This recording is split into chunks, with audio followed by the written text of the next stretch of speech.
বিসমিল্লাহির রহমানির রহিম। ৪৯তম special BCS শিক্ষার লাইভ এমসিকিউ এর বিষয়ভিত্তিক প্রস্তুতির ধারাবাহিকতায় অর্থনীতি বিষয়ের আজকের ক্লাসে তোমাদের স্বাগত জানাচ্ছি। আমি মুস্তাফিজুর রহমান, প্রভাষক অর্থনীতি, শেরপুর সরকারি কলেজ, ৩৬তম বিসিএস সাধারণ শিক্ষা ক্যাডার। আমরা আজ রয়েছি আমাদের ধারাবাহিক সিলেবাস ভিত্তিক ক্লাসের সর্বশেষ অর্থাৎ লেকচার ১২তে। তোমরা এই লেকচার ১২র যে বিষয়বস্তুগুলো দেখতে পাচ্ছ, এখানে আমরা পার্ট 1 থেকে এই বিষয়বস্তুগুলোকে নিয়েছি। প্রথমে রয়েছে নেসেসিটি অফ ট্রেড, এরপর রয়েছে theory of comparative advantage, Heckscher Ohlin theory of trade, terms of trade, gains from trade, tariffs and their justification. এরপর রয়েছে আরেকটি পার্ট, অর্থাৎ এখানে সর্বশেষ যে চ্যাপ্টারটি রয়েছে সেটি হচ্ছে globalisation and its necessity, effects of globalisation in developing countries, এবং আমরা আলোচনা করব গ্লোবালাইজেশন আন্ডার ডাব্লিউটিও রেজিম। এখানে মূলত আমাদের পড়ার বিষয় হচ্ছে এই দুটো থিওরি, আর এই থিওরি দুটোকে বোঝার জন্য আমাদের এই 4টি হচ্ছে সাপোর্টিভ লেসন রয়েছে এখানে।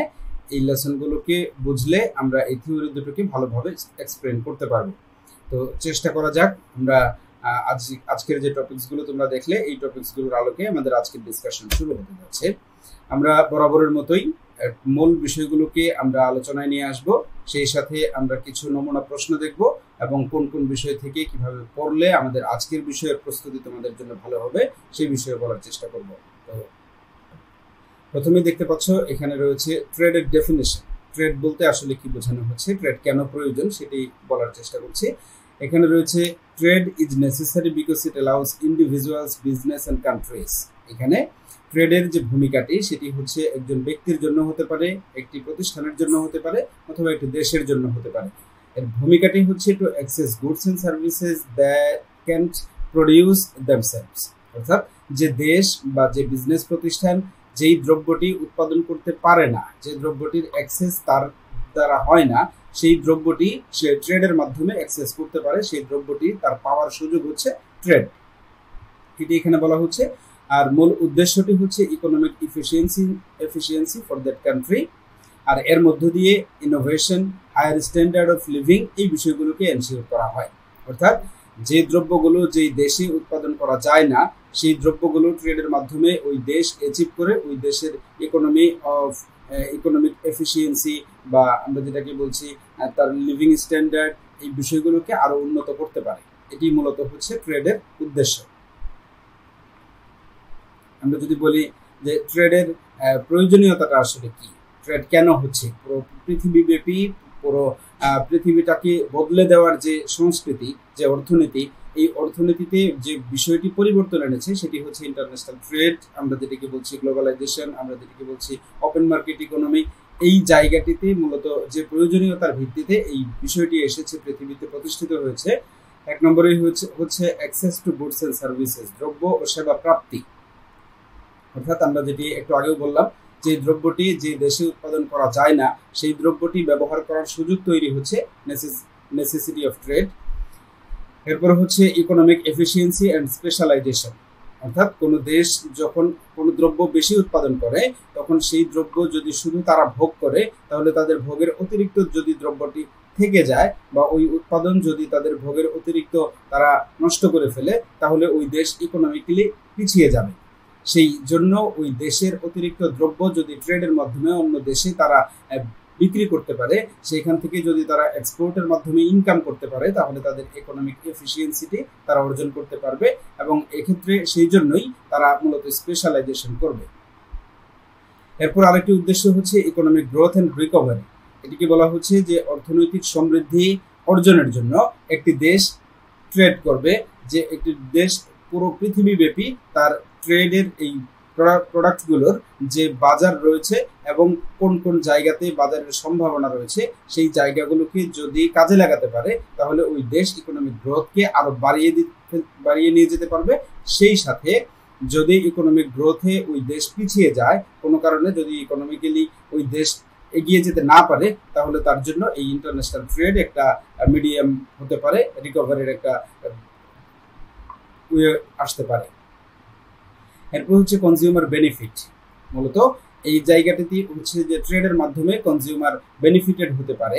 যেমন নিজের দেশে কোনো দ্রব্যের উৎপাদন খরচ যদি বেশি হয় তাহলে ওই দ্রব্যের মূল্যও বেশি হবে, কিন্তু ট্রেডের মাধ্যমে ওই দ্রব্যটি যদি কম মূল্যে আমদানি করতে পারে তাহলে ক্রেতা লাভবান হতে পারবে, কম মূল্যে ওই দ্রব্যটি সে অ্যাক্সেস করতে পারবে। এরপর হচ্ছে ফুড সিকিউরিটি। তোমরা জানো যে পুরো পৃথিবীতে বিভিন্ন সময় আমরা দেখেছি যুদ্ধ, প্রাকৃতিক দুর্যোগ, এ ধরনের নেতিবাচক সময়গুলোতে যখন খাদ্যের অভাব দেখা দিয়েছে তখন ট্রেডের মাধ্যমে অন্য দেশ থেকে খাবারের নিশ্চয়তা নিশ্চিত করা সম্ভব হয়েছে। এরপর হচ্ছে টেকনোলজিক্যাল অ্যাডভান্সমেন্ট। আমরা জানি যে আমাদের মতো এইরকম ডেভেলপিং নেশনগুলোতে, এরকম থার্ড ওয়ার্ল্ড কান্ট্রিগুলোতে আমাদের যে টেকনোলজিক্যাল অ্যাডভান্সমেন্ট হচ্ছে আমরা দেখতে পাচ্ছি, যার সুফল আমরা পাচ্ছি। এই টেকনোলজিক্যাল অ্যাডভান্সমেন্টের পেছনে ভূমিকা রাখছে ট্রেডের মাধ্যমেই আমরা ওই ধরনের গুডগুলো ব্যবহার করতে পারছি, আমরা ওই ধরনের সেবাগুলো গ্রহণ করতে পারছি, আর এটি হচ্ছে এই ট্রেডের আরেকটি নেসেসিটি। এবং সবশেষে যেটি বলা হচ্ছে যে পভার্টি রিডাকশন। আমাদের এইরকম দেশগুলোতে মেইন যে সমস্যা আমাদের দারিদ্র্য বিমোচন, এই দারিদ্র্য বিমোচনের জন্য ট্রেড গুরুত্বপূর্ণ ভূমিকা রাখছে। আমরা মূল আলোচনায় চলে যাচ্ছি। আমাদের মূল আলোচনার বিষয়টি হচ্ছে কম্পারেটিভ অ্যাডভান্টেজ, যাকে আমরা বলি তুলনামূলক সুবিধা তত্ত্ব। এই তুলনামূলক সুবিধা তত্ত্বের মূল কথাটি হচ্ছে, এখানে প্রাথমিক কথা হচ্ছে the classical theory of international trade is popularly known as theory of comparative costs or advantage. এটি হচ্ছে আমরা দুই নামে আমরা এই থিওরিটাকে বলি, একটা হচ্ছে classical theory of international trade, অথবা আমরা এটাকে বলি theory of comparative cost or advantage. আর এই থিওরিটি প্রদান করেছেন যিনি, তার নাম হচ্ছে ডেভিড রিকার্ডো, যাকে আমরা এর আগে খাজনা তত্ত্বের জায়গাতেও আমরা তাকে স্মরণ করেছিলাম, তার দেয়া উল্লেখযোগ্য আমরা তত্ত্বটি করেছিলাম। আজ আমরা জানবো ডেভিড রিকার্ডো 1815 সালে এই যে কম্পারেটিভ অ্যাডভান্টেজ থিওরি দিয়েছেন সেই থিওরি সম্পর্কে। এখানে ক্লাসিক্যাল অ্যাপ্রোচটি হচ্ছে মূলত in terms of comparative cost advantage as presented Ricardo যেভাবে তার ক্লাসিক্যাল অ্যাপ্রোচটি প্রকাশ করছেন সেটি হচ্ছে মূলত যে to explain how and why countries gain by trading, যে একটা দেশ কিভাবে এবং কেন ট্রেডের মাধ্যমে গেইন করবে। এটি হচ্ছে মূলত রিকার্ডো বোঝাতে চেয়েছেন ক্লাসিক্যাল অ্যাপ্রোচে, এই কথাটি মূলত বলার চেষ্টা করা হয়েছে, এক্সপ্লেইন করা হয়েছে। এখানে বলা হয়েছে the idea of comparative cost advantage is drawn in view of deficiencies observed by Ricardo in Adam Smith's principal.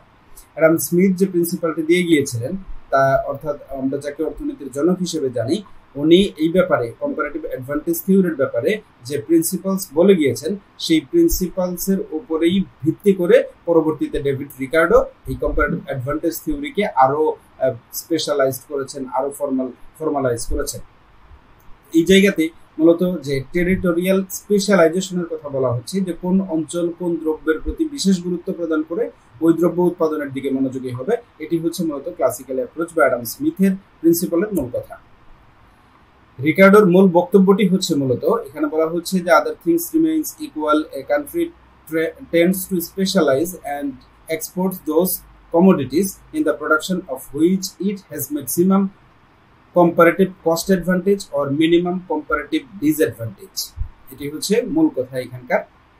দেখতে পাচ্ছ বলা হচ্ছে যে একটি দেশ ওই দ্রব্যটি স্পেশালাইজ করবে, অর্থাৎ ওই দ্রব্যটি উৎপাদনে মনোযোগ দিবে এবং ওই দ্রব্যটি রপ্তানি করার চেষ্টা করবে যেই দ্রব্যে তার কম্পারেটিভ কস্ট অ্যাডভান্টেজ ম্যাক্সিমাম সে পাবে, অর্থাৎ যেই দ্রব্য উৎপাদনে তার উৎপাদনের খরচ সে কমাতে পারবে এবং সর্বোচ্চ পরিমাণ কমানো সম্ভব হবে এবং তার কম্পারেটিভ ডিসঅ্যাডভান্টেজ সবচেয়ে কম হবে।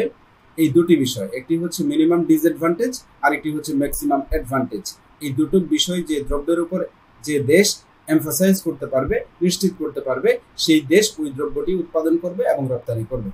সিমিলারলি দ্য কান্ট্রিজ ইম্পোর্ট, একই কথা ইম্পোর্টের জন্য বলা যায়, যে একটা দেশ ওই দ্রব্যটি ইম্পোর্ট করবে অর্থাৎ বিদেশ থেকে আমদানি করবে যেই দ্রব্যটি নিজের দেশে উৎপাদনের ক্ষেত্রে তার কম্পারেটিভ কস্ট বেশি হয়ে যায়, আর যদি সে বিদেশ থেকে আমদানি করে সেই ক্ষেত্রে তার কম্পারেটিভ কস্ট যদি কম হয় অর্থাৎ ডিসঅ্যাডভান্টেজ যদি কম হয় তাহলে সে ওই দ্রব্যটি ইম্পোর্ট করবে। অর্থাৎ একই কথা এক্সপোর্টের জন্য যেই রকম কথা বলা হচ্ছে ইম্পোর্টের জন্য সেই রকম কথাই বলা হচ্ছে। মূল কথাটি হচ্ছে ওই দ্রব্যটি ইম্পোর্ট করবে যেই দ্রব্য নিজের দেশে উৎপাদন করতে খরচ বেশি হয় এবং সেই দ্রব্যটি এক্সপোর্ট করার চেষ্টা করবে যেই দ্রব্য নিজের দেশে কম মূল্যে উৎপাদন করতে পারে। এই কথাটি বলার জন্য ডেভিড রিকার্ডোর এই যে থিওরিটি বললাম, মূল কথাটি বলার চেষ্টা করলাম, এই মূল কথাটিকে প্রতিষ্ঠিত করার জন্য ডেভিড রিকার্ডো কতগুলো অ্যাজাম্পশন দিচ্ছেন, কতগুলো শর্ত দিয়ে তার মূল কথাটিকে তিনি আরো বেশি এক্সপ্লেনের দিকে যাচ্ছেন। এই শর্তগুলো হচ্ছে বা অ্যাজাম্পশনগুলো হচ্ছে the labour is the only productive factor. ওনার ব্যাখ্যার সুবিধার্থে উনি শুধুমাত্র লেবারকেই প্রোডাক্টিভ ফ্যাক্টর বলছেন, যে আদার থিংস রিমেইনস কনস্ট্যান্ট, অর্থাৎ অন্যান্য যে উপকরণগুলো রয়েছে সেই উপকরণগুলোকে উনি প্রোডাক্টিভ বলছেন না, শুধু লেবারের প্রেক্ষিতেই উনি এটিকে এক্সপ্লেন করবেন। এরপর বলা হচ্ছে cost of production are measured in terms of labour units involved. উনি কস্ট অফ প্রোডাকশনকে মেজার করবেন যে কি পরিমাণ লেবার ওই দ্রব্যের প্রোডাকশনের সাথে ইনভলভমেন্ট, তার ভিত্তিতে উনি ওই দ্রব্যের কস্ট অফ প্রোডাকশনকে মেজার করবেন। এরপর বলা হচ্ছে labour is perfectly mobile within a country but immobile internationally. এটা বলা হচ্ছে যে দেশের মধ্যে, দেশের অভ্যন্তরীণ যে শ্রমের গতিশীলতা সেটি থাকবে, কিন্তু অভ্যন্তরীণের বাইরে যেটি আমরা বাহ্যিক বা বৈদেশিক গতিশীলতার কথা বলি, সেই বৈদেশিক গতিশীলতার বিষয়টি ডেভিড রিকার্ডো অস্বীকার করছেন বা ইমোবাইল বলেছেন। এরপর বলেছেন লেবার ইজ হোমোজেনিয়াস, প্রত্যেকটা লেবারের উৎপাদন ক্ষমতা সমান ধরা হয়েছে, এবং বলা হচ্ছে যে there is unrestricted of free trade. এখানে বলা হচ্ছে যে ফ্রি ট্রেডের ক্ষেত্রে কোনো রেস্ট্রিকশন থাকবে না, সকল দেশ থেকে এক্সপোর্ট এবং ইম্পোর্ট ফ্রিলি করতে পারবে।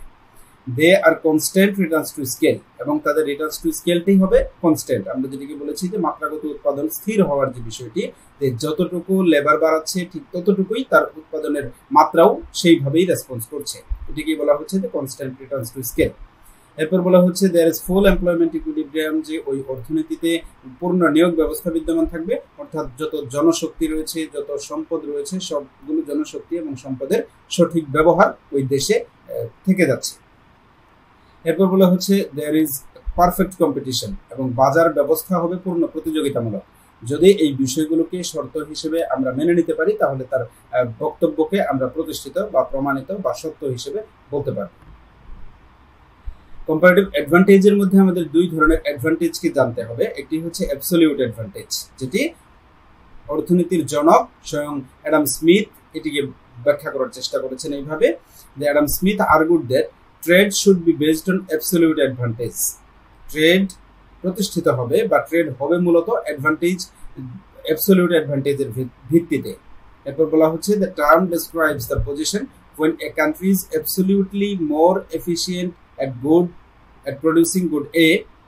বলা হচ্ছে যে যখন একটা দেশ একটি দ্রব্য, সেই দ্রব্যকে বলা হলো এ দ্রব্য, একটা দেশ এ দ্রব্য উৎপাদনে যখন অ্যাবসলিউটলি এফিশিয়েন্ট হবে, যখন অন্য দেশটি, ওই দেশ যে দেশের সাথে ট্রেড করবে বলা হচ্ছে, সেই দেশটি যদি ওই দ্রব্যে অন্য একটি দ্রব্যে, যে গুড বি বলা হচ্ছে যেটিকে, যে গুড বি, ওই দেশ যদি অ্যাবসলিউটলি ওই অ্যাডভান্টেজটি বি দ্রব্যের ক্ষেত্রে পায়, অর্থাৎ এখানে দুটি দেশের কথা বোঝানো হচ্ছে, একটা দেশ একটা দ্রব্যের ক্ষেত্রে, অপর দেশ অন্য আরেকটি দ্রব্যের ক্ষেত্রে যদি অ্যাবসলিউট অ্যাডভান্টেজ পায়, both countries would benefit if they specialized in producing the goods।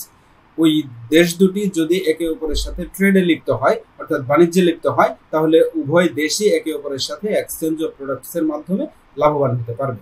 এটি হচ্ছে অ্যাডাম স্মিথের অ্যাবসলিউট অ্যাডভান্টেজের মূল কথা।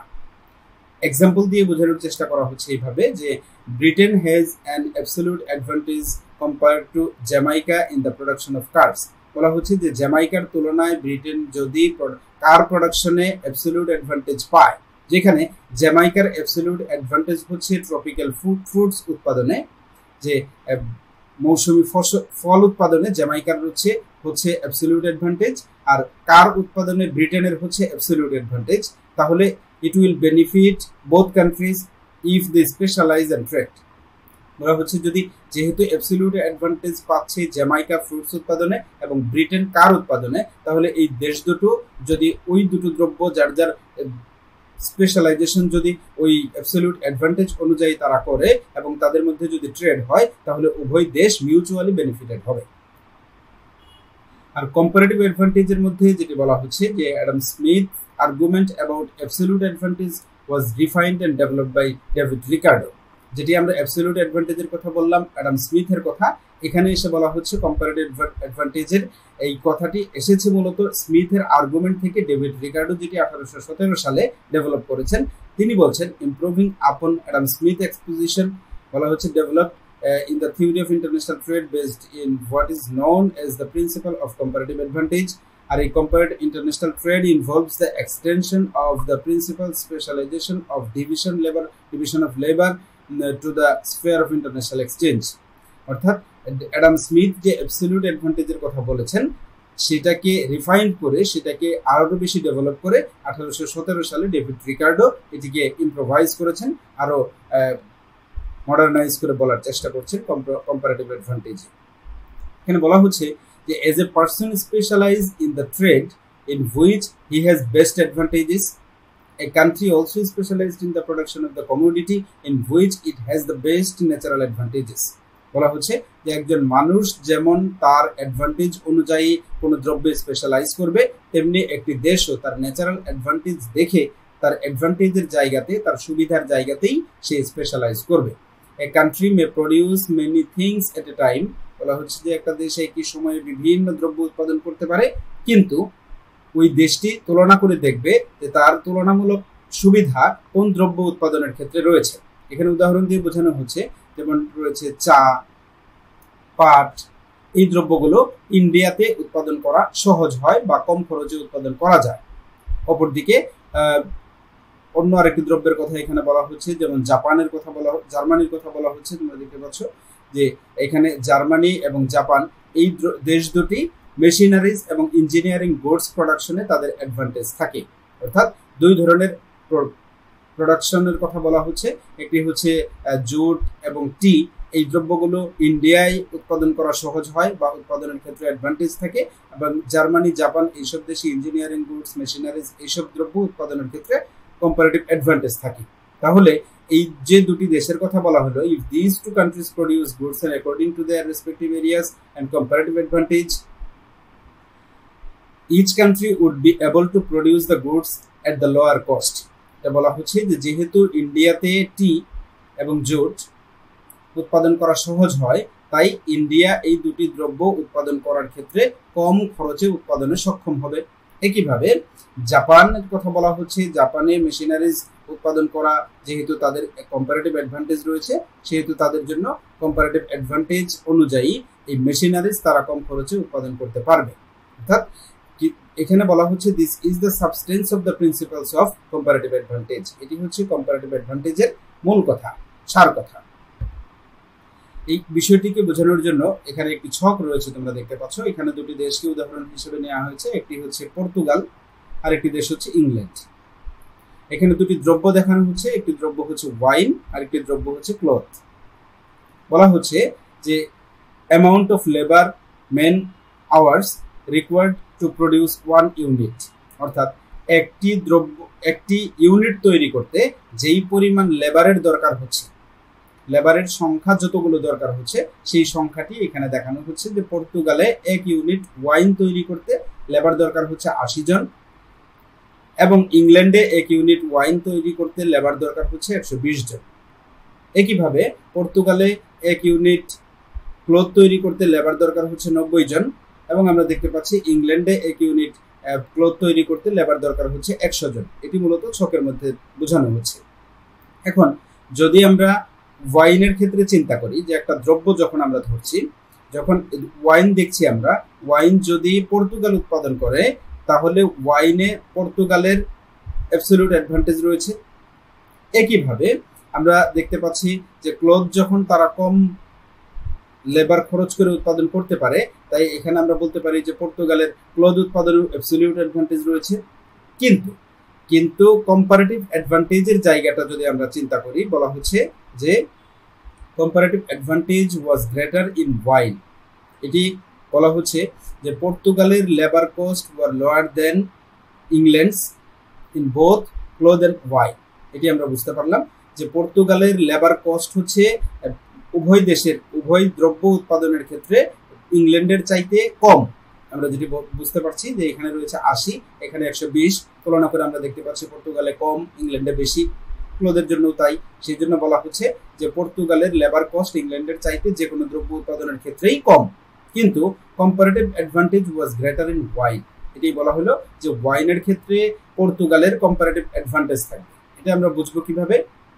দেখতে পাচ্ছ দ্য কস্ট রেশিও ওয়ার 9/10, এই 9/10টি এসেছে মূলত এই 90:100 থেকে। এটিকে যদি আমরা ভাগ করি, উভয় পক্ষকে 10 দিয়ে যদি আমরা ভাগ করি তাহলে আমরা পাবো 9/10। এটি বলা হচ্ছে যে দ্য কস্ট রেশিও ফর ক্লোথের জন্য আমরা এই 9/10 পাচ্ছি এখানে। আবার ওয়াইনের ক্ষেত্রে যদি আমরা চিন্তা করি এই T:120, এটিকে যদি আমরা ছোট করে আনি তাহলে আমরা এটি 10 দিয়ে যদি ভাগ করি তাহলে পাবো 8:12। অর্থাৎ এখানে আমরা যেটি পেলাম 9:10 ফর ক্লোথ, আর এখানে আমরা পেলাম 8:12 যেটি ফর ওয়াইন। এই কথাটি এখানে বলা হলো যে তাই ইট কস্ট ইংল্যান্ড রাফলি 1:1 টাইমস, আর এই 1:1 Times as much labour to produce cloth as it did Portugal, but 1.5 times as much to produce wine।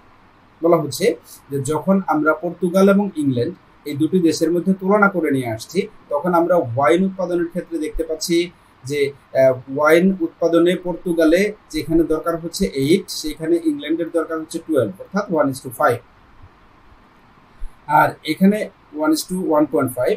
আর এখানে আমরা যেটা দেখতে পাচ্ছি যে 9 এর রেসপেক্টে আমরা যদি 10 কে তুলনা করি তাহলে আমরা পাই 1.1 টাইমস উৎপাদন খরচ বেশি হবে বা লেবার কস্ট বেশি হচ্ছে ইংল্যান্ডে রেসপেক্ট টু পর্তুগাল। এই কথাটি এখানে বোঝানোর চেষ্টা করা হলো। এবং আর বলা হচ্ছে যে Ricardo showed that both countries would benefit if England specialised in cloth. বলা হচ্ছে যদি ইংল্যান্ড ক্লথে স্পেশালাইজ করে অ্যান্ড পর্তুগাল ইন ওয়াইন, এবং পর্তুগাল যদি ওয়াইনে স্পেশালাইজড করে তাহলে England would gain 20 hours since it cost 100 hours to produce clothes but 120 to produce wine। এটা বলা হলো যে যেহেতু ইংল্যান্ড যদি ক্লথ উৎপাদন করে তাহলে তার প্রয়োজন হচ্ছে 120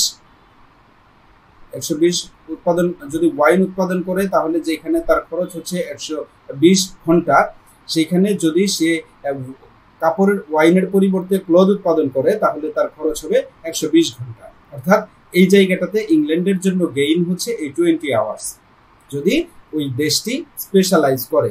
এটাই হচ্ছে মূলত কম্পারেটিভ অ্যাডভান্টেজের মধ্য দিয়ে একটা দেশ ডিসিশন নিচ্ছে তার স্পেশালাইজেশন কোন দিকে যাবে। একইভাবে Portugal would also benefit because she would trade a unit of wine which took 80 hours to produce and receive a unit of cloth which would have taken her 90 hours to produce।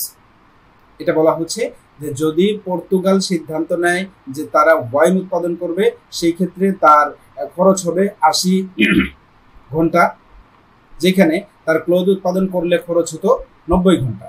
এই জায়গাতে যদি তারা wine উৎপাদনের সিদ্ধান্ত নেয় এবং ওয়াইনের বিনিময়ে যদি সে এক ইউনিট অফ ক্লথ সমানভাবে সে এক্সপোর্ট করতে পারে, ইম্পোর্ট করতে পারে, অর্থাৎ ট্রানজ্যাকশন করতে পারে, ট্রেড হয় দেশ দুটির মধ্যে, তাহলে তার এই ওয়াইন উৎপাদনে স্পেশালাইজ করার কারণে তার 10 ঘন্টা গেইন হবে, অর্থাৎ 10 ঘন্টা সে বাঁচাতে পারবে।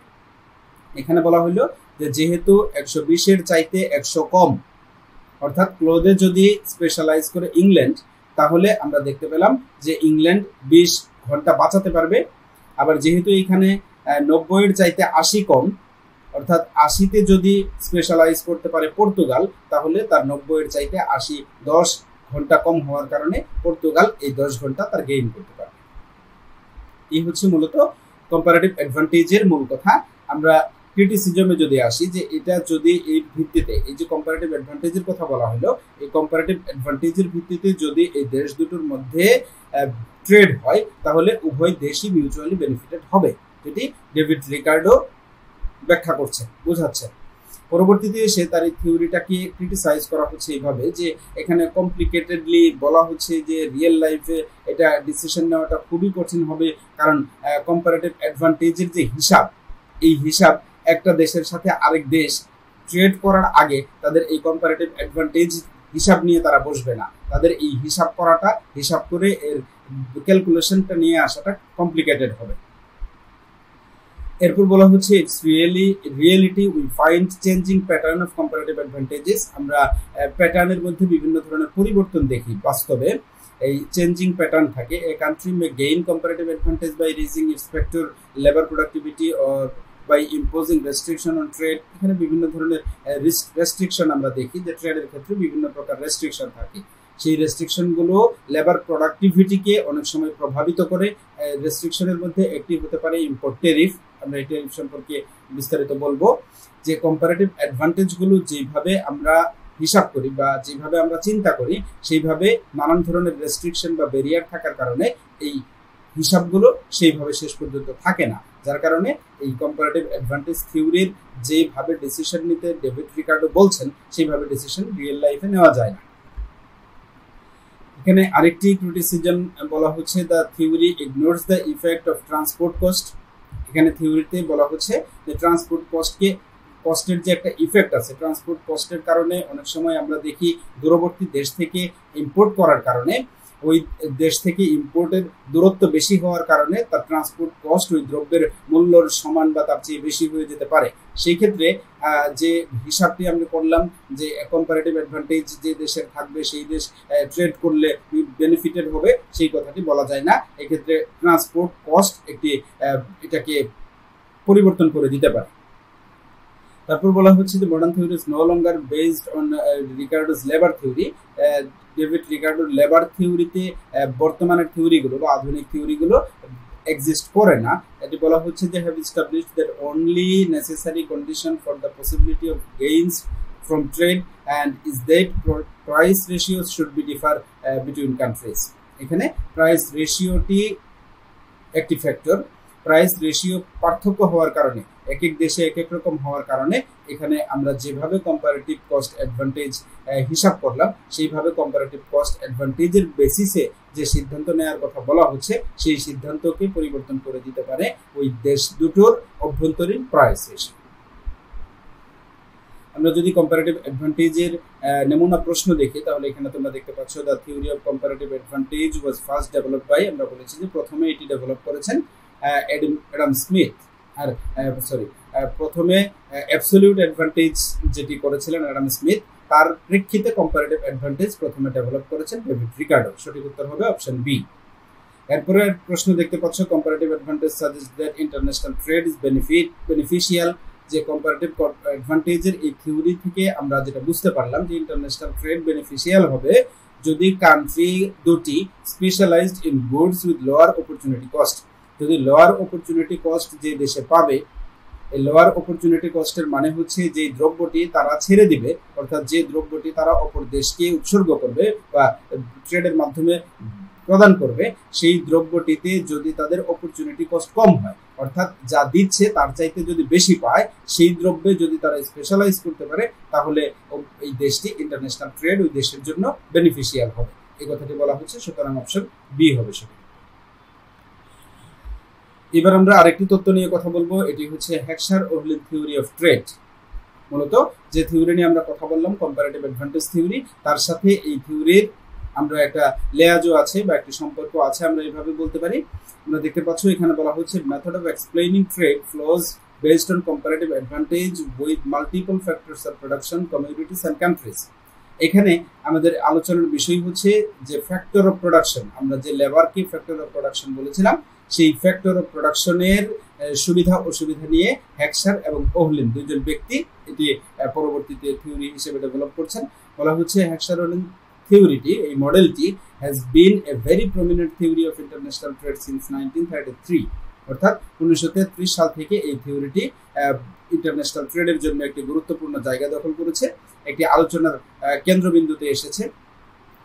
কেন এসেছে, কিভাবে আসলো, ঠিক বিষয়বস্তু কি সেটা আমরা বোঝার চেষ্টা করছি। এরপর বলা হচ্ছে যে earlier classical theory of absolute advantage যেটি অ্যাডাম স্মিথ দিয়েছিলেন এবং কম্পারেটিভ অ্যাডভান্টেজ যেটা আমরা ডেভিড রিকার্ডোর কাছ থেকে পেয়েছি, এই দুটি থিওরিকে বলা হচ্ছে যে open markets would lead countries and producers to determine which goods they could produce more efficiently with free trade. আমরা যে কথাটি একটু আগে বলে আসলাম যে ফ্রি ট্রেডের মাধ্যমে দুটো দেশ অর্থাৎ পৃথিবীর সকল দেশ যেহেতু অন্য দেশ থেকে দ্রব্য আমদানি করতে পারছে এবং রপ্তানি করতে পারছে, এবং সেই আমদানি রপ্তানির মধ্যে যে দেশের ক্ষেত্রে তার কম্পারেটিভ অ্যাডভান্টেজ থাকছে তার ভিত্তিতে দেশগুলো সিদ্ধান্ত নিতে পারছে। Absolute advantage and comparative advantage theory trade explains the trade pattern using one factor of production. আমরা এটা আগেও বলেছি যে কম্পারেটিভ অ্যাডভান্টেজের কথা ডেভিড রিকার্ডো যেটা বলেছেন, উনি বলেছেন একটি ফ্যাক্টর অফ প্রোডাকশনের কথা, এবং দ্যাট ইজ লেবার। তাহলে এখানে বলা হচ্ছে the standard Heckscher Ohlin model begins with explaining the number of factors of production from one factor of production to two. উনি তার এই মডেলে এসে একটা ফ্যাক্টর অফ প্রোডাকশন থেকে দুইটা ফ্যাক্টর অফ প্রোডাকশনের কথা বলে উনি ওনার থিওরিটাকে ব্যাখ্যা করার, মডেলটাকে ব্যাখ্যা করার চেষ্টা করছেন। এখানে যে মডেলটির কথা আমরা বললাম, এই মডেলটি মূলত সুইডিশ ইকোনমিস্ট এলি হেক্সার এবং বার্টিল ওহলিন, এই জন্য এটি হেক্সারের নামের একাংশ, এবং বার্টিল ওহলিনের নাম থেকে এই দুইজনের নামের নামকরণে এইটি এসেছে। তারা মূলত ছিলেন, তারা হচ্ছে স্টকহোমের স্কুল অফ ইকোনমিক্সের দুজন প্রফেসর। তাদের এই মডেলটি ইন্টারন্যাশনাল ট্রেডে এভাবে ইন্ট্রোডিউস করা হচ্ছে যে তারা বলছে the concept of factor endowments within a country as well as underlying causes for differences.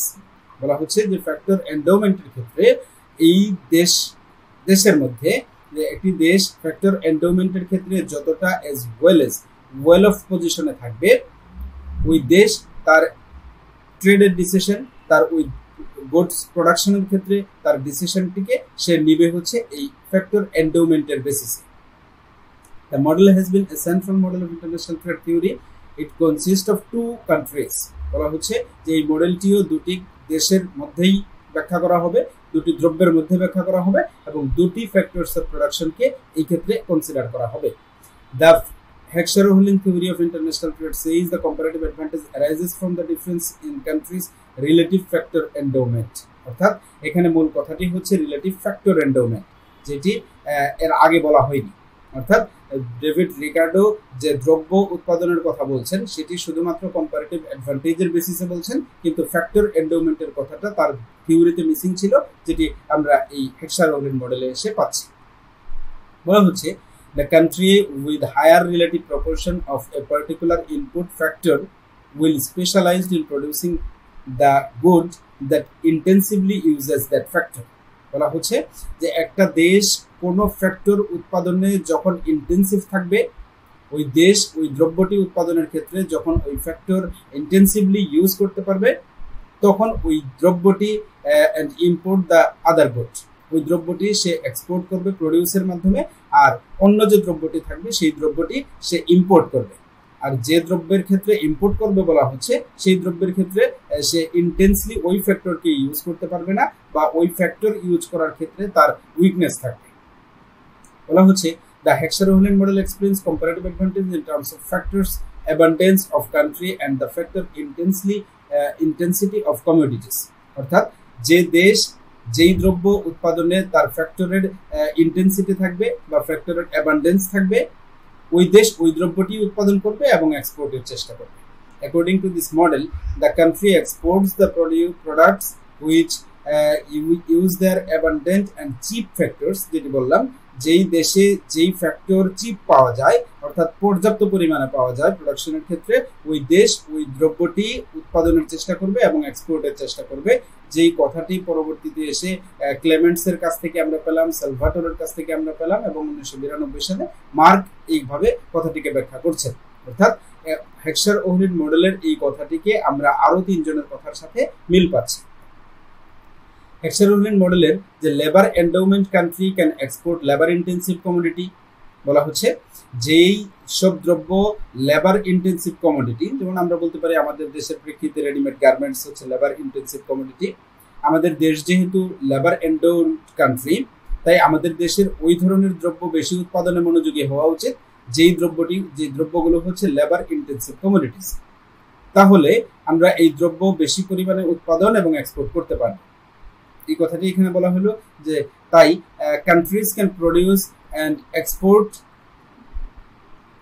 capital intensive goods or labor intensive goods and gain mutual benefits from international trade. একই কথা আমরা যদি অন্য একটা দেশের ক্ষেত্রে চিন্তা করি, যেই দেশে ক্যাপিটাল ইন্টেন্সিভ দেশ, অর্থাৎ যেই দেশের লেবারের চাইতে ক্যাপিটালের পরিমাণ বেশি আছে, অর্থাৎ অর্থনৈতিকভাবে সমৃদ্ধ কোনো দেশ, ওই রকম কোনো দ্রব্য যদি তারা উৎপাদন করে যেই দ্রব্যে ক্যাপিটাল বেশি প্রয়োজন হয়, যেমন আমরা বলতে পারি মেশিনারিজ যেমন আমরা বাংলাদেশের ক্ষেত্রে বলেছি রেডিমেড গার্মেন্টস। আবার যদি আমরা বলি যে জাপানের ক্ষেত্রে মেশিনারিজ। তাহলে এখানে যে দুটি দ্রব্য আমরা দেখলাম, এই দুটি দ্রব্যের ক্ষেত্রে ভিন্ন দুটি দেশ দেখতে পেলাম এবং দেশ দুটির বৈশিষ্ট্যও আমরা ভিন্নতা পাচ্ছি। বাংলাদেশকে আমরা বলছি লেবার ইন্টেন্সিভ কান্ট্রি এবং জাপানকে আমরা বলছি ক্যাপিটাল ইন্টেন্সিভ কান্ট্রি। এই ধরনের যদি তাদের স্পেশালাইজেশন হয় এবং তাদের উৎপাদন যদি তারা এইভাবে করতে পারে, তাহলে উভয় দেশ হেক্সার-ওয়েল্যান্ড মডেল অনুসারে তারা মিউচুয়ালি বেনিফিটেড হতে পারবে। এই কথাটি হচ্ছে হেক্সার-ওয়েল্যান্ড মডেলের এখানকার মূল কথা হিসেবে আমরা পাচ্ছি। এই কথাটিকে সত্য করার জন্য হেক্সার-ওয়েল্যান্ড মডেলের যে কতগুলো শর্ত রয়েছে, তার মধ্যে প্রথমটি হচ্ছে no transport cost of trade barriers. ধরা হচ্ছে ট্রেডের কোনো ব্যারিয়ার থাকবে না এবং এক দেশ থেকে অন্য দেশে দ্রব্য আমদানি এবং রপ্তানির ক্ষেত্রে যে ট্রান্সপোর্ট কস্ট থাকবে সেটিকেও হেক্সার-ওয়েল্যান্ড মডেলে ধরা হয়নি।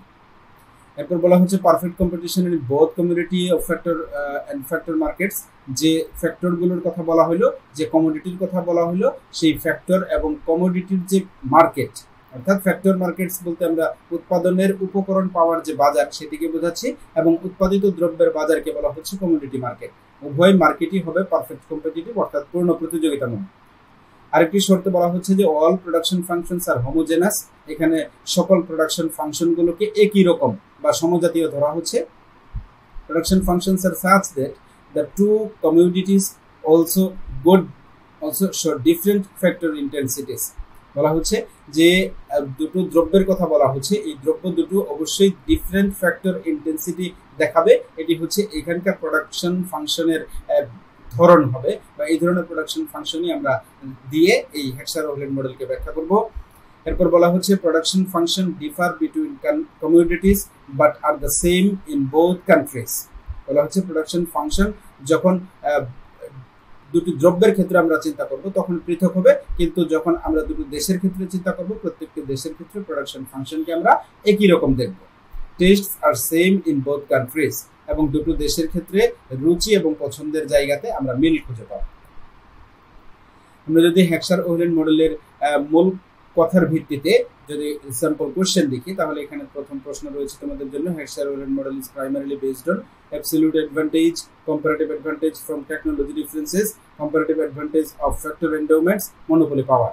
যেহেতু ফ্যাক্টর এন্ডোমেন্টের কথা আমরা বারবার বলেছি যে কোন ধরনের দ্রব্য ব্যবহার করার ক্ষেত্রে কোন দেশের কম্পারেটিভ অ্যাডভান্টেজ পাচ্ছে, ওই কম্পারেটিভ অ্যাডভান্টেজের বেসিসে ওই দেশ ডিসাইড করবে, স্পেশালাইজ করবে ওই দ্রব্য উৎপাদনের ক্ষেত্রে এবং এক্সপোর্ট করার ক্ষেত্রে। সুতরাং সঠিক উত্তর হচ্ছে অপশন সি। দ্বিতীয় প্রশ্নে বলা হচ্ছে according to the Heckscher Ohlin model a labour abundant country will, একটা লেবার অ্যাবান্ডেন্ট কান্ট্রি কি করা উচিত অ্যাকর্ডিং টু হেক্সার-ওয়েল্যান্ড মডেল? এটা বলা হচ্ছে যে একটা লেবার অ্যাবান্ডেন্ট কান্ট্রির উচিত হবে এক্সপোর্ট লেবার ইন্টেন্সিভ গুডস। আমরা যেটা আমাদের বাংলাদেশের প্রেক্ষিতে উদাহরণ দিয়েছি যে বাংলাদেশ যেহেতু লেবার ইন্টেন্সিভ কান্ট্রি আর বাংলাদেশের আরএমজি সেক্টর যেহেতু লেবার ইন্টেন্সিভ কমোডিটি, তাই বাংলাদেশের উচিত এই লেবার ইন্টেন্সিভ কমোডিটি অর্থাৎ আরএমজি সেক্টরে স্পেশালাইজ করা এবং এক্সপোর্ট করা। এটি হচ্ছে এই প্রশ্নের সঠিক উত্তর, অপশন বি। এরপর হচ্ছে terms of trade. Terms of trade বলতে বোঝানো হচ্ছে the rate at which a countries exports are exchanged for imports. বলা হচ্ছে যে একটা দেশের যে এক্সপোর্ট থাকবে এবং ওই দেশের যে ইম্পোর্ট থাকবে, এক্সপোর্ট এবং ইম্পোর্টের যে রেট, যে রেশিও, সেই রেশিওটাই মূলত হচ্ছে টার্মস অফ ট্রেড। আমরা ফর্মুলা দিয়ে সেটাকে বোঝার চেষ্টা করব আরো সহজভাবে। এখানে বলা হচ্ছে যে how many units of imports a country can purchase with 1 unit of exports. অর্থাৎ আমরা যদি চিন্তা করি যে আমাদের দেশ রপ্তানিও করে আমদানিও করে, তো রপ্তানি একটা দ্রব্য রপ্তানি করে যতটুকু পাচ্ছে সেই দ্রব্য দিয়ে, সেই রপ্তানি আয় দিয়ে ওই দেশটি কি পরিমাণ দ্রব্য আমদানি করতে পারছে, অর্থাৎ তার রপ্তানি আয়ের সক্ষমতা অ্যাকর্ডিং টু আমদানি ব্যয়ের এই যে রেশিওটা, এই যে তুলনাটা, এই যে অনুপাতটা, এটি হচ্ছে মূলত terms of trade. It measures the relative price. এখানে মূলত তুলনামূলক প্রাইস দেখাবে, আপেক্ষিক দামটা দেখাবে, আর এই দামটা হচ্ছে এক্সপোর্টের দাম ইন টার্মস অফ ইম্পোর্টস, অর্থাৎ ইম্পোর্টের বেসিসে এক্সপোর্টের রিলেটিভ প্রাইসটা দেখানোর জন্যই মূলত টার্মস অফ ট্রেডটা বের করতে হয়। এই ক্ষেত্রে আমরা ট্রেডের ডিসিশন নেওয়ার জন্য আমরা টার্মস অফ ট্রেড দেখতে পারি বা আমরা নির্ণয় করে থাকি। এখানে বলা হচ্ছে ফর্মুলা হচ্ছে টার্মস অফ ট্রেডের formula, index of export prices will be divided by index of import prices and these divisible will be multiplied by 100 to get percentage. বলা হচ্ছে যে এক্সপোর্ট প্রাইস ইন্ডেক্সকে আমরা যেটি পাবো সেটিকে যদি আমরা ইম্পোর্ট প্রাইস ইন্ডেক্স দিয়ে ভাগ করি তাহলে আমরা যে ভাগফলটা পাবো অর্থাৎ x/m সংক্ষেপে যদি আমরা বলি, অর্থাৎ এক্সপোর্টের যে ইনকামটি হচ্ছে সেই ইনকামকে যদি আমরা ইম্পোর্টের কস্ট দিয়ে ভাগ করি তাহলে আমরা এই রেশিওটা বের করতে পারবো। সেই রেশিওকে 100 দিয়ে মাল্টিপ্লাই করলে আমরা পার্সেন্টেজে যেতে পারবো। তখন আমরা সিদ্ধান্ত নিতে পারবো যে টিওটি গ্রেটার দেন যদি 100 হয়, অর্থাৎ একটা দেশের টার্মস অফ ট্রেড যদি 100 চাইতে বেশি হয় তাহলে বুঝতে পারবো যে ওই দেশ এক্সপোর্টের পাওয়ার অর্থাৎ ট্রেডিং পাওয়ারে ফেভারেবল পজিশনে থাকবে, ওই দেশ এক্সপোর্ট করে সুবিধাজনক অবস্থায় আছে এটা বোঝাবে। আর যদি টিওটি লেস দেন 100 হয় তাহলে বোঝাবে যে ওই দেশের এক্সপোর্টের পাওয়ারের চাইতে ইম্পোর্টের পাওয়ার বেশি হয়ে যাচ্ছে, অর্থাৎ ওই দেশ ফেভারেবল পজিশনে নাই, আনফেভারেবল পজিশনে চলে যাচ্ছে। এক্সাম্পল দিয়ে বোঝার চেষ্টা করি। 2024 সালে আমরা ধরে নিচ্ছি এক্সপোর্ট পাওয়ার ইন্ডেক্স ছিল 120, ইম্পোর্ট পাওয়ার ইন্ডেক্স হচ্ছে 100। তাহলে আমরা যদি এই এক্সপোর্ট প্রাইস ইন্ডেক্সকে যদি ইম্পোর্ট প্রাইস ইন্ডেক্স দিয়ে ভাগ করি তাহলে 100 আর 100 চলে গেলে থাকবে 120, যেটিকে বলা হয় যে টিওটি 120। এই টিওটি 120 এটা বোঝাচ্ছে that this means a country's terms of trade have improved by 20%, অর্থাৎ ওই দেশের টার্মস অফ ট্রেড বা ট্রেডিং পাওয়ার বেড়ে গেছে, উন্নত হয়েছে 20%। এটাই বোঝানো হচ্ছে যে আমরা যখন দুটি ইয়ারের সাথে তুলনা করছি, বেজ ইয়ার থেকে যখন আমরা রানিং ইয়ারে রয়েছি, সেই রানিং ইয়ারে ওই দেশের টার্মস অফ ট্রেড 20% ইমপ্রুভ করেছে। এটি বোঝানো হচ্ছে for every 100 units of imports, আমদানির 100 ইউনিটের জন্য ইট only needs to export 83.3 units. এটি আমরা পাচ্ছি হচ্ছে 100 ডিভাইডেড বাই 120। যখন আমরা ভাগ করছি তখন আমরা এটাকে এইভাবে বলতে পারছি যে ওই দেশের 100 ইউনিট ইম্পোর্ট করার জন্য এক্সপোর্ট থেকে 83.3 ইউনিট ব্যয় করতে হচ্ছে, যার কারণে ওই দেশের balance of payment, balance of trade বা আমরা যেটিকে বললাম টার্মস অফ ট্রেড, এই পজিশনে ওই দেশটিকে আমরা ফেভারেবল কন্ডিশনে আছে বলতে পারি। গেইনস ফ্রম ট্রেড, আর এই গেইনস ফ্রম ট্রেডের ব্যাপারটি মূলত আমরা কম্পারেটিভ অ্যাডভান্টেজের কথা যেটি বলে এসেছি সেখান থেকেই গেইনস ফ্রম ট্রেড বিষয়টি আসে। বলা হচ্ছে gains from trade refers to the net benefits of a country or individual enjoy by engaging in trade rather than remaining in self sufficiency, অর্থাৎ একটা দেশের যে নিজস্বতা রয়েছে, অটার্কি রয়েছে, অর্থাৎ নিজস্ব ক্ষমতা রয়েছে, কোনো দ্রব্যের সাথে থেকে ওই দ্রব্যের এঙ্গেজমেন্টের থেকে যদি সে অন্য দেশের সাথে ট্রেডে এঙ্গেজ হয় তাহলে সে যতটুকু সে বাড়তি অর্জন করতে পারবে, যতটুকু সে এই ট্রেডে যুক্ত হওয়ার কারণে সে বেশি উৎপাদন করতে পারছে বা উৎপাদন আগের তুলনায় যতটুকু বেশি করতে পারছে, এটিকেই মূলত বলা হচ্ছে গেইনস ফ্রম ট্রেড। আর এটি এসেছে মূলত স্পেশালাইজেশন থেকে, যেই স্পেশালাইজেশনের কথাটি আমরা কম্পারেটিভ অ্যাডভান্টেজ থিওরিতে ডেভিড রিকার্ডোর বক্তব্য থেকে বলেছিলাম, এবং বলেছে যে যদি এক্সচেঞ্জ করে এই দেশ অপর দেশের সাথে, allowing countries to consume beyond their production possibility frontier, আমরা যেটিকে পিপিএফ এর কথা বলি, উৎপাদন সম্ভাবনা রেখার কথা বলি। এই উৎপাদন সম্ভাবনার রেখার বিয়ন্ডে অর্থাৎ বাইরে যাওয়ার জন্য, উৎপাদন সম্ভাবনার রেখা থেকে উপরে ওঠার জন্য যে জায়গাতে তার উৎপাদনের সম্ভাবনা ছিল না। তোমরা জানো যে উৎপাদন সম্ভাবনা রেখাকে আমরা এইভাবে দেখি, এইভাবে বাইরের যে বিন্দুগুলো রয়েছে এই বিন্দুগুলোতে উৎপাদনের সম্ভাবনা থাকে না, কিন্তু গেইনস ফ্রম ট্রেড ওই জায়গাতে নিয়ে যেতে পারবে। অর্থাৎ এই যদি কোনো দেশ অপর দেশের সাথে বাণিজ্যে লিপ্ত হয় তাহলে সে তার সক্ষমতার চাইতে বেশি পরিমাণ দ্রব্য এই গেইনস ফ্রম ট্রেড থেকে পাওয়ার কারণে সে ভোগ করতে পারছে, তার প্রোডাকশন পসিবিলিটি ফ্রন্টিয়ারটা বড় হয়ে যাচ্ছে, সক্ষমতা বেড়ে যাচ্ছে। আর এই গেইনস ফ্রম ট্রেডের ক্ষেত্রে আমাদের ফর্মুলা ওইরকম আসলে ইন্টারন্যাশনাল বা গ্লোবাল কোনো ফর্মুলা পাওয়া যায় না, তবে আমরা আমাদের দেশের প্রেক্ষিতে এইভাবে এটাকে হিসাব করতে পারি, বের করতে পারি যে consumption after trade minus consumption before trade, অর্থাৎ একটা দেশ যখন নিজের মধ্যেই উৎপাদন করেছে তার উৎপাদনটাকে যদি আমরা ওই দেশের ট্রেডের পরে যে কনজাম্পশনটি হচ্ছে সেই কনজাম্পশন থেকে বিয়োগ করি, তাহলে আমরা যে বিয়োগ ফলটা পাবো সেটি হচ্ছে গেইনস ফ্রম ট্রেড। আমরা আরো এক্সাম্পল দিয়ে এটাকে বোঝার চেষ্টা করছি। এখানে বলা হচ্ছে যে দুটি দেশ, একটা দেশ হচ্ছে এ আর একটা দেশ হচ্ছে বি। দেশ দুটি দ্রব্যই উৎপাদন করে, আমরা ধরে নিচ্ছি যে রাইস উৎপাদন করে এবং ক্লোথ উৎপাদন করে। Country A can produce 10 rice or 5 clothes. বলা হচ্ছে যে কান্ট্রি এ উৎপাদন করতে পারে 10টি পরিমাণ রাইস এবং 5টি পরিমাণ ক্লোথ উইথ ইটস রিসোর্সেস। একইভাবে কান্ট্রি বি যদি উৎপাদন করে তাহলে 6টা রাইস এবং 6টা ক্লোথ উৎপাদন করতে পারে। তাহলে আমরা যদি অপরচুনিটি কস্ট হিসাব করি কান্ট্রি এ এর জন্য, এ ক্লোথ ফর 2 রাইস, আবার কান্ট্রি বি এর জন্য যদি আমরা হিসাব করি তাহলে আমরা 1 ক্লথ ফর 1 রাইস এইভাবে বলতে পারি। এখন কান্ট্রি এ এর তাহলে কম্পারেটিভ অ্যাডভান্টেজ দেখতে পাচ্ছি আমরা রাইসে রয়েছে, এবং কান্ট্রি বি এর কম্পারেটিভ অ্যাডভান্টেজ আমরা দেখতে পাচ্ছি ক্লোথে রয়েছে। অর্থাৎ এখানে বলা হচ্ছে যে কান্ট্রি এ যদি রাইস উৎপাদন করে তাহলে সে 2টা রাইস উৎপাদন করতে পারবে, আর কাপড় উৎপাদন করলে একটা কাপড় উৎপাদন করতে পারবে। সুতরাং রাইস উৎপাদনে আমরা দেখতে পাচ্ছি এ দেশের কম্পারেটিভ অ্যাডভান্টেজ থাকছে, আর আমরা দেখতে পাচ্ছি যে কাপড় উৎপাদনের ক্ষেত্রে বি দেশের কম্পারেটিভ অ্যাডভান্টেজ থাকছে। এখন যদি এই দেশ দুটো তাদের মধ্যে এইভাবেই যদি স্পেশালাইজ করে, অর্থাৎ কান্ট্রি এ যদি রাইস উৎপাদন করে, কান্ট্রি বি যদি ক্লোথ উৎপাদন করে, এবং তাদের মধ্যে যদি ট্রেড সংগঠিত হয় বা তারা যদি এক্সচেঞ্জ করে, তাহলে এ প্রডিউস 10 রাইসেস। বলা হচ্ছে যে কান্ট্রি এ যদি 10টা রাইস উৎপাদন করে তাহলে সে এক্সপোর্ট করতে পারবে সেখান থেকে 4টা রাইস টু বি, অর্থাৎ বি দেশের কাছে। একইভাবে বি দেশ যদি 6টা ক্লোথ উৎপাদন করে সেখান থেকে 2টা ক্লোথ যদি সে এ দেশের কাছে যদি এক্সপোর্ট করে, তাহলে ট্রেডের পরে আমরা কি দেখতে পাচ্ছি? ট্রেডের পরে আমরা দেখতে পাচ্ছি যে এ দেশের 6টা রাইস এবং 2টা ক্লোথ কনজাম্পশন আমরা পাচ্ছি। তাহলে এই কনজাম্পশনটি হচ্ছে বেটার দেন অটার্কি, অর্থাৎ তার সেলফ সাফিসিয়েন্সি যতটুকু ছিল তার চাইতে এখনকার পজিশন, আফটার ট্রেড পজিশন ভালো, ম্যাক্সিমাম। এটিকে বলা হচ্ছে যে 5 রাইস প্লাস 2.5 ক্লোথ।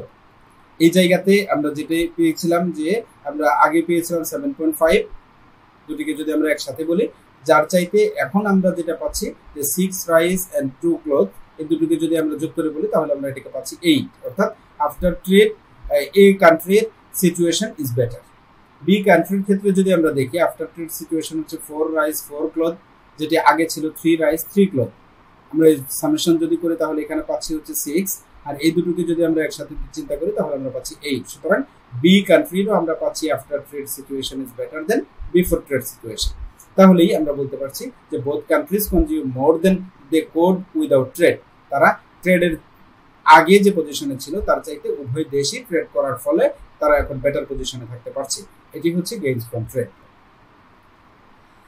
এবার তোমরা দেখতে পাচ্ছ বলা হচ্ছে টেরিফের কথা। টেরিফ হচ্ছে tariff is a tax or duty. এটি এক ধরনের ট্যাক্স বা ডিউটি যেটি ইম্পোজ করা হয় বাই দ্য গভর্নমেন্ট, একটা দেশের সরকারই এটি ইম্পোজ করে on imported sometimes exported goods and services.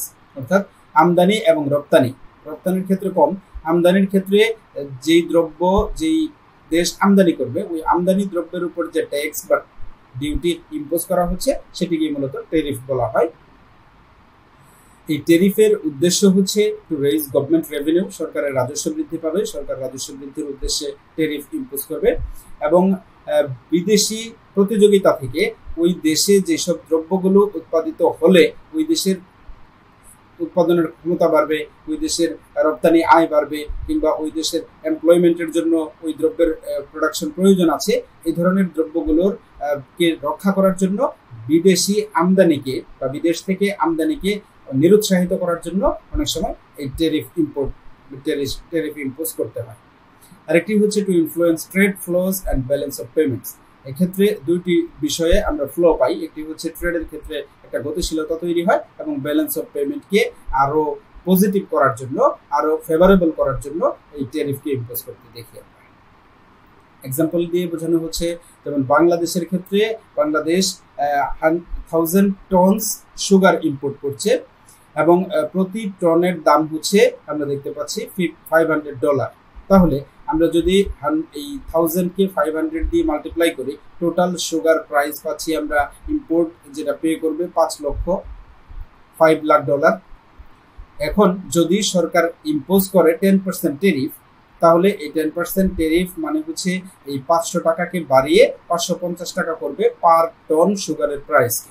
সেই ক্ষেত্রে যেহেতু 1000 টনস সে ইম্পোর্ট করতে চাচ্ছে, তাই টোটাল পেমেন্ট হয়ে যাচ্ছে 5,50,000। অর্থাৎ এই 50,000 এক্সট্রা যেটা ট্যাক্স টেরিফ ইম্পোজ করার ফলে আসলো, এটি হচ্ছে গভর্নমেন্টের রেভিনিউ।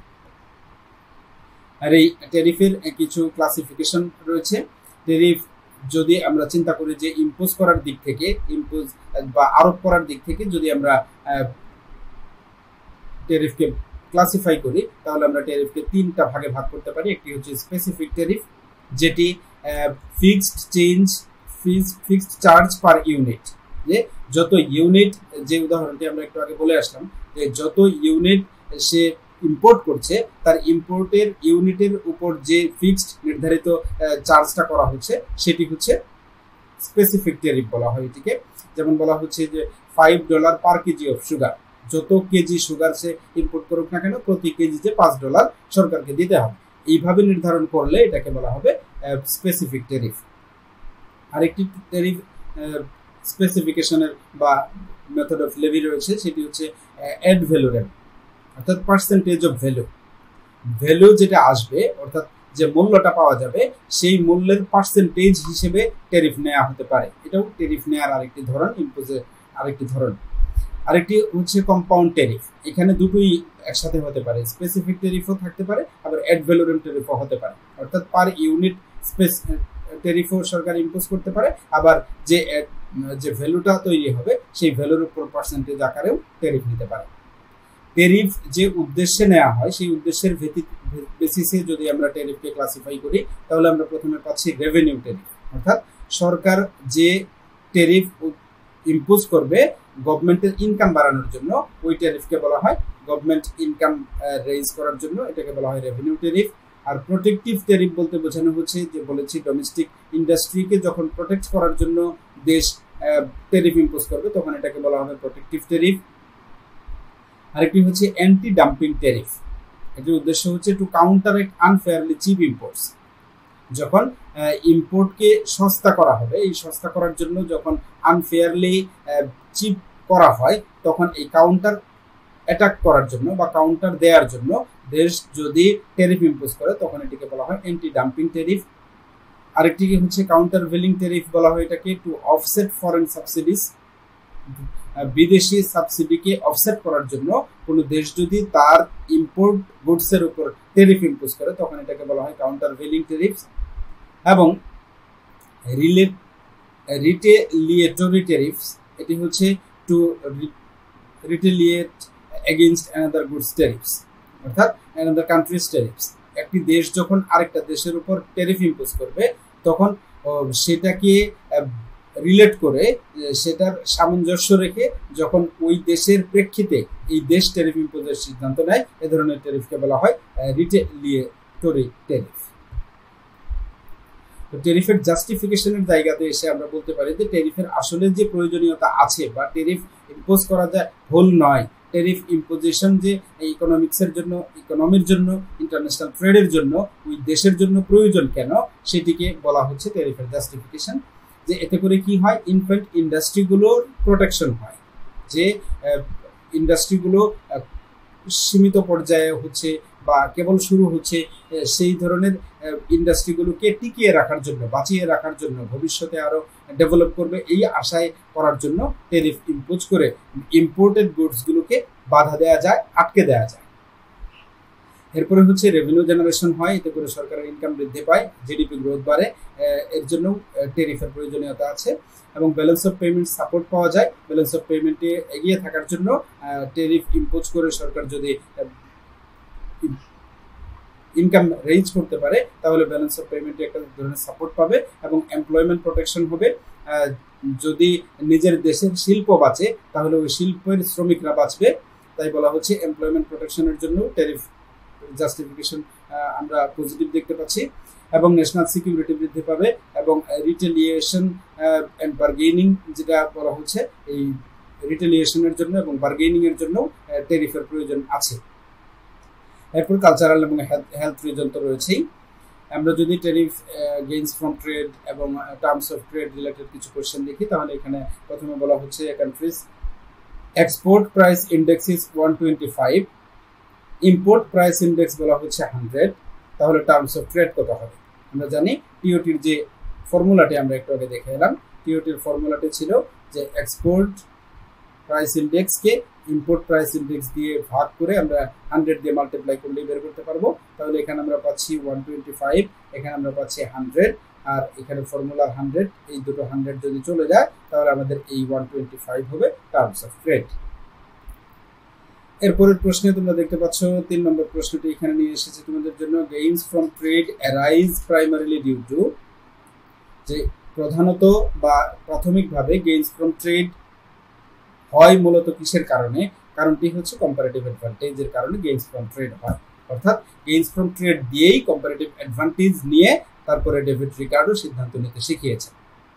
এরপরে বলেছেন tariff imposed per unit of imported goods is called, বলা হচ্ছে যে যখন ট্যারিফ ইম্পোজ করা হচ্ছে পার ইউনিট অফ গুড, অর্থাৎ গুড ইম্পোর্টেড গুডস এর প্রত্যেক ইউনিটে যখন ট্যারিফ ইম্পোজ করা হবে তখন সেই ইম্পোর্টকে বলা হবে, প্রথমটি আমরা যেটাকে বলেছিলাম স্পেসিফিক ট্যারিফ। এরপর আসো গ্লোবালাইজেশন। গ্লোবালাইজেশন হচ্ছে একটা প্রসেস, একটা প্রক্রিয়া, একটা পদ্ধতি, যেই পদ্ধতির মাধ্যমে আমরা দেখেছি বিভিন্ন দেশ, বিভিন্ন মানুষ, বিভিন্ন প্রতিষ্ঠান তাদের ইনফরমেশন, তাদের ক্যাপিটাল, তাদের গুডস অ্যান্ড সার্ভিসেস, তাদের টেকনোলজি এবং তাদের মানুষগুলো ইন্টারকানেক্টেড হয়েছে। তারা যে দেশের ভৌগোলিক সীমারেখা রয়েছে সেই সীমারেখাটাকে তারা এই গ্লোবালাইজেশনের মাধ্যমে অতিক্রম করতে সক্ষম হয়েছে। অর্থাৎ একটি দেশ থেকে অপর দেশে না গিয়ে এই ইন্টারন্যাশনাল কমিউনিকেশনের মাধ্যমে দুটো জাতি যখন যুক্ত হচ্ছে বিভিন্ন উদ্দেশ্যে, তখন এই যুক্ত হওয়ার প্রসেসটাকেই বলা হচ্ছে গ্লোবালাইজেশন। এটিকে আমরা গ্লোবাল ভিলেজ হিসেবে বলে থাকি। এই গ্লোবাল ভিলেজের শব্দটির প্রবর্তক বা এই গ্লোবাল ভিলেজের প্রবর্তক বলা হয় মার্শাল ম্যাকলুহানকে। মার্শাল ম্যাকলুহানের নাম এই ক্ষেত্রে গুরুত্বপূর্ণ, যিনি গ্লোবাল ভিলেজের মূলত আমরা গ্লোবাল ভিলেজের জনক বলতে পারি মার্শাল ম্যাকলুহানকে। গ্লোবালাইজেশনের প্রয়োজনীয়তার কথা এখানে বলা হচ্ছে যে আসলে প্রয়োজনীয়তাটা কি, সেটা হচ্ছে টেকনোলজিক্যাল অ্যাডভান্সমেন্ট। আমরা যদি পুরো পৃথিবীতে চিন্তা করি যে একটা দেশ যখন কোনো দ্রব্য তৈরি করবে তখন ওই দেশকে আমরা উন্নত করতে পারবো না যদি ওই দেশ ওই তৈরিকৃত দ্রব্যের বাজার তৈরি করতে না পারবে। অর্থাৎ ইন্টারেকশনের মধ্য দিয়ে একটা দেশ যখন কোনো টেকনোলজিকে ইনোভেট করতে পারছে তখন ওই টেকনোলজিটাকে অ্যাডভান্সমেন্ট লেভেলে নিয়ে যাওয়ার জন্য অপর দেশের সাথে তার কানেক্টেড হতে হচ্ছে। অর্থাৎ গ্লোবালাইজেশনের প্রসঙ্গটি এভাবেই চলে আসছে। এখানে বলা হচ্ছে ইন্টারনেটের কথা, ট্রান্সপোর্টের কথা, কমিউনিকেশনের কথা, এই বিষয়গুলো অ্যাডভান্সমেন্টের যাওয়ার জন্য গ্লোবালাইজেশনের প্রয়োজনীয়তা রয়েছে। একইভাবে ট্রেড লিবারালাইজেশনের কথা বলা হচ্ছে যে WTO and regional trade agreements promotes free trade. আমরা 1995 সালে WTO অর্থাৎ ওয়ার্ল্ড ট্রেড অর্গানাইজেশন প্রতিষ্ঠা হওয়ার মধ্য দিয়ে ট্রেড লিবারালাইজেশনের মধ্য দিয়ে এই ফ্রি ট্রেডকে প্রমোট করার মধ্য দিয়ে আমরা গ্লোবালাইজেশনকে আরো বেশি প্রতিষ্ঠিত হতে দেখেছি, প্রয়োজনীয়তা আমরা পেয়েছি। এরপর হচ্ছে ফরেন ডিরেক্ট ইনভেস্টমেন্ট, যেটিকে আমরা প্রত্যক্ষ বৈদেশিক বিনিয়োগের কথা বলি, যে প্রত্যেকটি দেশেরই এই ফরেন ডিরেক্ট ইনভেস্টমেন্ট মাল্টিপ্লিকেশনালি তাকে হেল্প করে to growth, to develop the country economically, to flourish the trade of that country। এই সব সুবিধার জন্য ফরেন ডিরেক্ট ইনভেস্টমেন্টের জন্য এই গ্লোবালাইজেশন ভূমিকা রাখে। ক্যাপিটাল মোবিলিটির জন্য ভূমিকা রাখে, আউটসোর্সিং অ্যান্ড অফশোরিং এর জন্য ভূমিকা রাখে, পলিসি রিফর্মসের ক্ষেত্রে ভূমিকা রাখে এবং কনজিউমার ডিমান্ডের ক্ষেত্রে কনজিউমার ডিমান্ড বোঝার জন্য এবং সেই ডিমান্ড ফুলফিল করার জন্য প্রত্যেকটি দেশের যে নিজস্ব তাগাদা রয়েছে সেই তাগাদার জন্য গ্লোবালাইজেশন অত্যন্ত অপরিহার্য।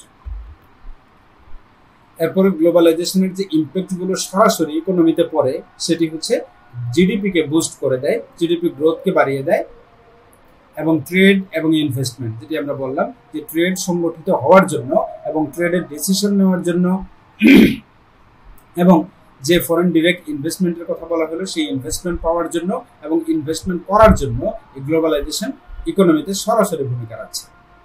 এরপর তোমরা দেখতে পাচ্ছ এক্সপান্ড এমপ্লয়মেন্ট অপরচুনিটিস। আমরা যে ফ্রিল্যান্সিং এর কথা বলছি, আমরা যে আউটসোর্সিং এর কথা বলছি, এইসবের জন্য এমপ্লয়মেন্টকে এক্সপান্ড করার জন্য বা এই অপরচুনিটিসটাকে আরো বেশি ফ্লারিশ করার জন্য গ্লোবালাইজেশন সরাসরি ইকোনমিতে ভূমিকা আছে। এরপরে আমরা যে ইমব্যালেন্স অফ ট্রেডের কথা বলি বা ডিপেন্ডেন্সি অফ ইম্পোর্ট গুডস এর কথা বলি, এই জায়গাগুলো থেকে কমিয়ে আনার জন্য, এই জায়গাগুলো থেকে বেটার পজিশনে যাওয়ার জন্য আমাদের এই গ্লোবালাইজেশন সরাসরি ইকোনমিতে ভূমিকা আছে।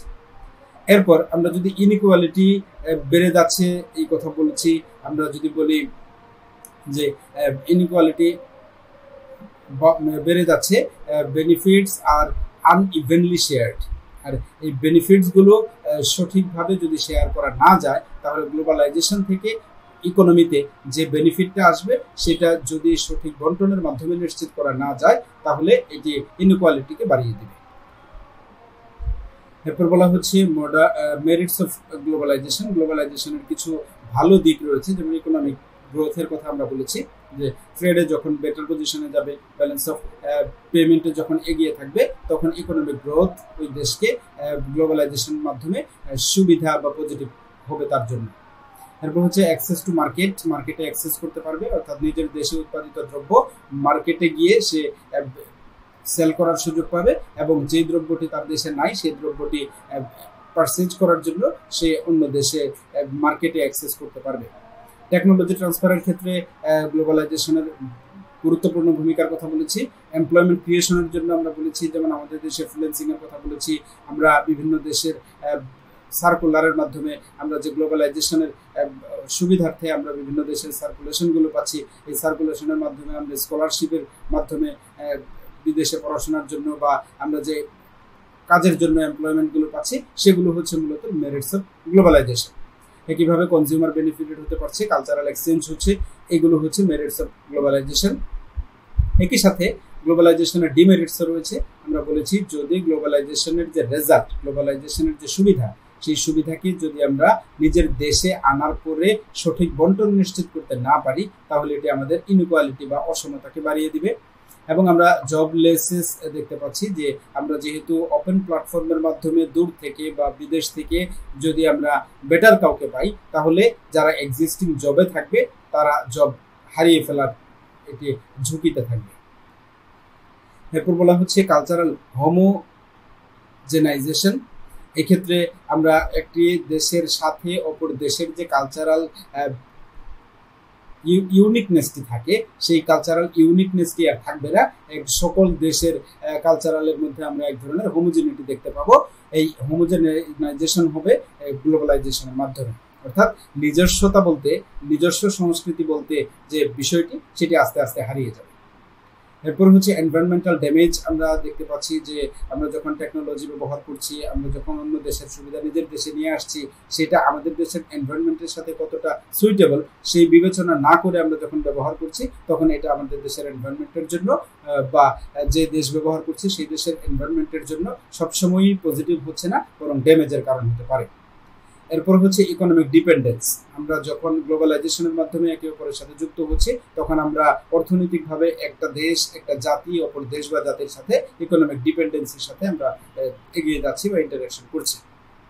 এতে করে আমাদের ফিনান্সিয়াল রিস্কের ব্যাপারটিও প্রতিষ্ঠিত হচ্ছে।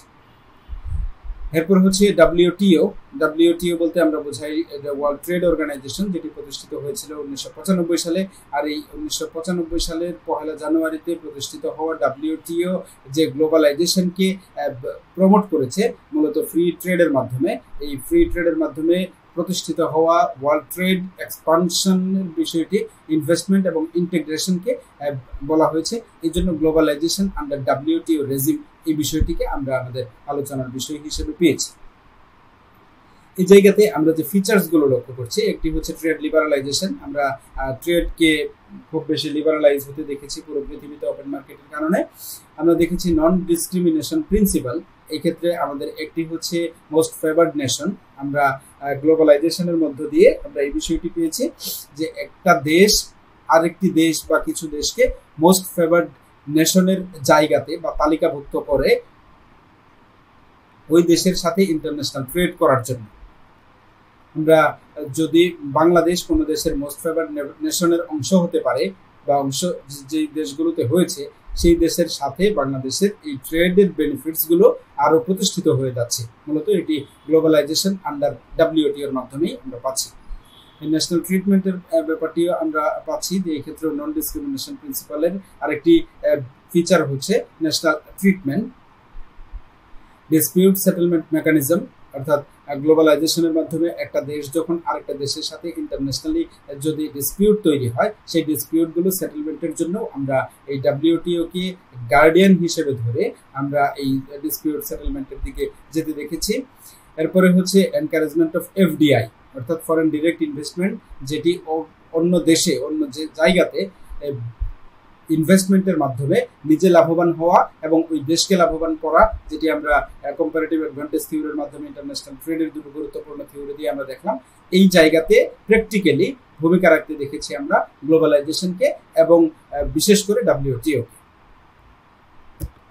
এরপর হচ্ছে আমরা যদি এই রিলেটেড স্যাম্পল কোশ্চেন দেখি, এখানে বলা হয়েছে which organisation plays a leading role in regulating globalisation through trade rules, অর্থাৎ যে ট্রেড বাণিজ্য নীতির মাধ্যমে কোন সংস্থাটি গ্লোবালাইজেশনে সবচেয়ে গ্লোবালাইজেশনকে রেগুলেট করতে পেরেছে এখন পর্যন্ত, সেই সংস্থাটি হচ্ছে WTO। WTO trade rules impose করার মাধ্যমে এই গ্লোবালাইজেশনকে আরো বেশি পুরো পৃথিবীব্যাপী ছড়িয়ে দিতে সক্ষম হয়েছে। পরের প্রশ্নে তোমরা দেখতে পাচ্ছ, why is globalisation considered necessary for a developing countries? আমাদের মতো উন্নয়নশীল দেশগুলোতে গ্লোবালাইজেশন কেন প্রয়োজনীয়? উত্তর হচ্ছে to access larger market, technology and capital. Option সিতে যেটা তোমরা দেখতে পাচ্ছ যে লার্জার মার্কেট পাওয়ার জন্য, টেকনোলজি পাওয়ার জন্য এবং ক্যাপিটাল পাওয়ার জন্য, যেটি FDI এর মাধ্যমে পাওয়া যায় আমরা বলেছি, সেই বিষয়গুলোকে এনশিওর করার জন্য গ্লোবালাইজেশন আমাদের মতো থার্ড ওয়ার্ল্ড কান্ট্রিগুলোতে প্রয়োজন। আজকের যে বিষয়গুলো আমি আলোচনা করলাম, সেই বিষয়গুলো তোমরা যদি আরও একটু ভালোভাবে কোনো রেফারেন্স বই থেকে পেতে চাও, তাহলে তোমরা international economics theory and policy, Paul Krugman এবং অবসফিল্ডের লেখা বইটি দেখতে পারো, এবং ডোমিনিক স্যালভাটোরের লেখা ইন্টারন্যাশনাল ইকোনমিক্স বই থেকে এই রিলেটেড টপিকস পড়ে নিতে পারো, এবং টোডারো স্মিথ এর লেখা ইকোনমিক ডেভেলপমেন্টেও এই রিলেটেড চ্যাপ্টার তোমরা পাবে, এবং রানা হাসান এবং মুস্তাফা কে মুজেরির লেখা বই globalisation and economic development in Bangladesh, বাংলাদেশের লেখকদের লেখা এই বই থেকেও তোমরা হেল্প নিতে পারো, এবং উইলসন এবং ক্যাথরিনের লেখা development in trade and globalisation বই থেকেও তোমরা এই চ্যাপ্টার পড়ে আরো ভালো প্রস্তুতি গ্রহণের সুযোগ পাবে। সর্বোপরি আমরা মোটামুটি বিভিন্ন ক্লাসে এই বিষয়গুলোকে সহজ করার এবং কোন জায়গা থেকে পড়লে তোমাদের জন্য সুবিধা হবে এবং মৌলিক বিষয়গুলোকে সহজ করার চেষ্টা করেছি। আমরা চেষ্টা করেছি আমাদের পক্ষ থেকে সর্বোচ্চটা দেওয়ার, তোমাদের পরামর্শ নিয়ে আমাদের পরিবর্তন আনার চেষ্টা করেছি। সর্বোপরি কতটুকু পেরেছি জানি না। তো আজকের এই আমাদের চ্যাপ্টার শেষের ক্লাসে যদি বড় ধরনের কোনো ভুলভ্রান্তি থেকে থাকে তার জন্য সকলের কাছে ক্ষমা প্রার্থনা করে এবং তোমাদের জন্য সুন্দর সময় এবং চমৎকার প্রস্তুতির জন্য শুভকামনা জানিয়ে এখানে বিদায় নিচ্ছি। Thank you.